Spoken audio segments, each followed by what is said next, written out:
오늘 이 자리 성탄 전날이죠. 참 기쁘고 감사합니다. 우리 예수님께서 마구간에 태어났지요. 여간에 방이 없어서 그 마구간에 태어났을 때에 예수님 탄생을 목동들이 기뻐했습니다. 하나님께서 천사를 보내서 목동들을 불러서 그 마구간에 모여서 그 탄생하신 주님을 기뻐했습니다. 자그마한 아기였죠, 예수님이. 그래서 구유에 이렇게 누였습니다. 오늘 해리하고 유리를 보니까 그 모습이 생각이 났어요. 우리가 해리와 유리 어린 우리 아이들이 마치 마구간에 누이신 예수님처럼 우리 가운데 있고 우리들이 목동과 같이 주님의 탄생을 기뻐하는 그날의 생각이 떠올랐습니다. 사랑하는 여러분, 주님께서 오늘 이 예배를 기쁘게 받아주실 믿습니다. 아멘. 오늘 말씀에 보면 말씀이 육신이 되어 우리 가운데 거하시네 이렇게 말씀하고 계십니다. 하나님께서 독생자 예수 그리스도를 보내주셔서 우리 가운데 거하게 하셨다. 하나님의 은혜는 우리와 함께하는 데 있는 줄 믿습니다. 아멘. 예수님은 어떤 분이신가 사람들이 많이 궁금해했어요. 그분은 선지자인가? 그분의 매력을 보게 되면 우리와 다르지 않는데 그분의 가족관계, 성장 배경 그것을 들여다보면 그 주님이 누군지 궁금해집니다. 분명히 목수였던 요셉에게서 태어났습니다. 어머니는 마리아로 알고 있습니다. 태어나고 나서 어디서 성장했느냐? 갈릴리 나사렛이라는 저 변두리 시골 마을에서 성장을 한 것입니다. 그런데 그 예수님이 어느 날 세례 요한에게 세례를 받고 난 다음에 많은 사람들에게 말씀을 전하고 또 세례 요한과 같이 요단강에서 세례도 베풀고 수많은 사람들을 그 예수님께서 하나님의 말씀을 가르치고 그 모습을 보니까 선지자가 아닌가 이렇게 생각을 했습니다. 그런데 요한이라는 사람은 예수님이 누구신지 분명하게 증거에 대한 사명을 갖고 하나님께 부름을 받았습니다. 예수님은 도대체 누구신가? 그래서 요한복음 1장에 예수님이 누구신가를 분명히 말씀해 주고 있습니다. 그런데 그 예수님에 대해서 증거하는데 너무 신비롭고 너무 놀라운 것입니다. 태초에 말씀이 계십니다. 이 말씀이 하나님과 함께 계셨으니 이 말씀은 곧 하나님이시라. 아멘. 창세기 1장 1절에 보면 태초에 하나님께서 천지를 창조하셨다. 이 세상이 창조되기 전에 하나님이 살아계셨다. 어떻게 해야 예수 그리스도께서 이 세상이 창조되기 전에 이미 계셨고 그 예수님이 바로 하나님이시라는 것을 전할 수 있을까? 말씀을 통하여서 하나님은 이렇게 우리에게 증거해 주셨습니다. 말씀은 참으로 오묘하고 놀랍습니다. 우리가 하나님을 어떻게 합니까? 하나님의 말씀으로 알고 하나님을 깨닫게 됩니다. 그 말씀을 통하여서 오늘 하나님은 요한을 통해서 예수 그리스도 그분을 우리에게 가르쳐 주신 것입니다. 여러분, 예수님은 창조 전에 존재하고 계시고 예수님은 하나님이시고 예수님은 온 세상을 만드신 분인 줄 믿으시길 바랍니다. 아멘. 그래서 우리가 요한복음 1장을 통해서 첫 번째 보게 되는 것은 예수님 그분은 말씀이시다. 말씀이신 예수 그리스도 우리가 이 요한복음의 말씀을 마음에 새기면 은혜가 충만할 줄 믿습니다. 아멘. 두 번째로 오늘 말씀을 보게 되면 17절에 율법은 모세로 말미암아 주어진 것이요 은혜와 진리는 예수 그리스도로 말미암아 온 것이라. 예수님은 은혜와 진리인 줄 믿습니다. 아멘. 하나님은 모세라는 훌륭한 지도자를 통하여서 이스라엘 백성들이 나아갈 길을 가르쳐주는 그 율법을 베풀어 주었습니다.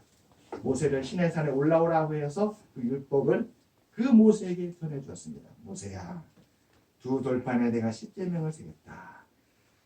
이 10가지 계명에는 하나님이 정하신 모든 법이 다 10가지 법에 다 들어있다.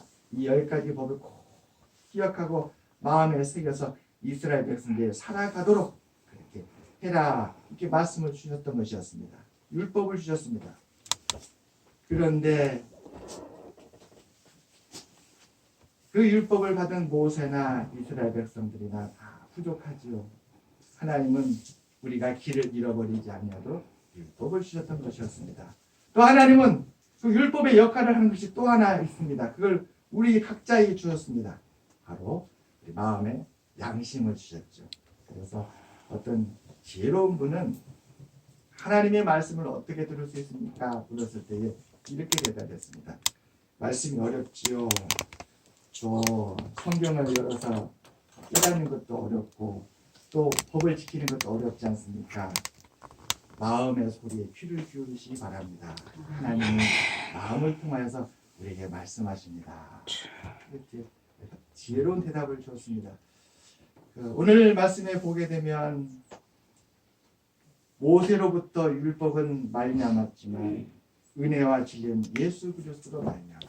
아멘. 그래요. 모세가 율법을 가르치는 모세도 부족했습니다. 지키지 못했고 미치지 못했습니다. 이스라엘 백성들도 온전하지 못하고 다 그 율법에 다 이르지 못했습니다. 그렇다면 우리의 부족한 것, 우리의 온전하지 못한 것을 어떻게 해야 될까요? 하나님께서 예수 그리스도를 보내주셔서 이 모든 것을 다 이루어 주신 줄 믿습니다. 아멘. 모세로부터 은혜가 와야 되는데 모세로부터 은혜가 오지 못하고 실망이 올 때가 있었습니다. 이스라엘 백성들이 율법을 받았는데 그 율법을 붙들고 있음에도 불구하고 우리가 성경을 볼 때에 이스라엘 백성들에게 우리가 낙심할 때가 있습니다. 그러나 예수 그리스도 그분을 들여다보면 우리는 낙심하지 않습니다. 주님을 바라보게 되면 우리가 다시 믿음을 얻고 일어서게 됩니다. 아멘. 주님은 말씀하셨습니다. 수고하고 무거운 짐자들아 다 내게로 오라. 내가 너희를 쉬게 하리라. 아멘. 소경 바디메오는 앞을 못 보는 사람이었죠. 또 그는 매일같이 사람들에게 구걸을 해야 되는 참 비참하고 아픈 삶을 살고 있었습니다. 그런 그가 주님이 지나간 날도 듣고 간절히 외쳤죠. 다윗의 자손 예수여 나를 불쌍히 여기소서. 아멘. 예수님은 그 소리를 들으시고 참으로 아픈 사람이 있구나 느끼시고 바디메를 불러서 내가 너에게 무엇을 하여 주기로 원하냐 물으셨습니다. 그때에 바디메는 주님 저는 태어나서부터 지금까지 앞을 못 봐서 앞을 보는 것이 소원입니다. 저에게도 이 어둠을 물리치고 광명을 허락하여 주시옵소서 라고 할 때 예수님은 앞을 보게 해주신 줄 믿습니다. 아멘. 아멘. 우리는 다 부족할 수밖에 없습니다. 온전하지 못합니다. 그런 우리에게 우리가 은혜를 찾을 수 있는 것이 어디일까요? 변하지 않는 영원한 그 진리, 그 구원의 진리, 구원의 은혜 바로 예수님으로부터 나오는 줄 믿습니다. 아멘. 사랑하는 여러분, 오늘 진심으로 감사를 드립니다. 오늘 이 예배를 하나님께서 특별히 성탄절 전날 주일 예배로 이렇게 드리게 되면 진심으로 감사합니다. 예수님은 낮은 몸으로 오셨죠. 우리 사람의 몸을 입고 그리고 그 갈릴리 나사렛 또 그 어려운 곳 참으로 아픔이 있는 그곳에 내려와 주셨습니다. 사랑하는 여러분, 우리 2023년을 이제 마무리하고 2024년을 새롭게 바라보아야 될 이때 우리 모두 다 우리를 위하여 내려오신 그 주님으로 말미암아 다시금 힘을 얻고 믿음을 얻고 소망을 가지고 힘차게 24년에 향해 나가는 우리 모두가 되시기를 주님으로 축원합니다. 아멘. 기도드리겠습니다.